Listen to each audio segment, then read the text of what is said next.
సూర్యాపేట జిల్లా కోదాడ పట్టణంలో ఉన్న చారిత్రాత్మక పెద్ద చెరువు ఆక్రమణ వ్యవహారం కీలక మలుపు తిరిగింది.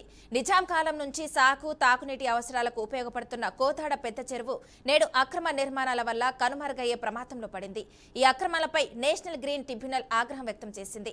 కోదాడ పెద్ద చెరువు అక్రమణలపై పత్రికల్లో వెలువన్న కథనాలను ఆధారంగా చేసుకుని national green tribunal Chennai south zone 125/2023గా సుమోటోగా కేసు నమోదు చేసింది. ఈ కేసు నేపథ్యంలో అధికారులు తాజాగా 372 మంది అక్రమదారులను గుర్తించి వారికి నోటీసులు జారీ చేశారు. నోటీసులు అందుకున్న వారు వారం రోజుల్లోగా సంజాయిషీ ఇవ్వాలని నేషనల్ గ్రీన్ ట్రిబ్యునల్ ఆదేశించింది. గతేడాది రెవెన్యూ, మున్సిపల్, నీటిపారుదల శాఖల అధికారులతో నిర్వహించిన సంయుక్త సర్వేలో చెరువులోని శిఖం భూములు, ఎఫ్ఏలు, ప్రభుత్వ అసైన్డ్ భూముల్లో 372 మంది అక్రమాలకు పాల్పట్టు తెలుస్తుంది. ఇక ఆక్రమిత భూముల్లో అపార్ట్మెంట్లు, కళ్యాణ మండపాలు, కళాశాలలు, పాఠశాలలు, క్లబ్బులు వంటి భారీ నిర్మాణాలు వెలిసినట్లు సర్వే నివేదిక వెల్లడించింది. కోదాడ పెద్ద చెరువు మొత్తం 727 ఎకరాలు 16 గుంటల విస్తీర్ణంలో ఉంది.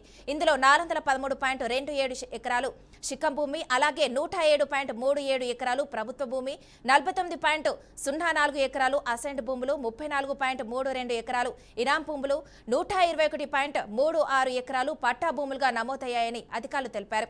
ఈ చెరువు కింద మొత్తం 938 ఎకరాల ఆయకట్టు ఉండగా వందలాది మత్స్యకారుల కుటుంబాలకు జీవనోపాధి కల్పిస్తుందన్నారు.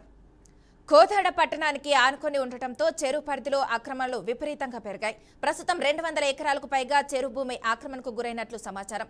గతంలో పలుమార్లు సామాజిక కార్యకర్తలు ఫిర్యాదులు చేసినా, మీడియాలో కథనాలు వచ్చినా అధికారులు స్పందించలేదన్న ఆరోపణలు ఉన్నాయి.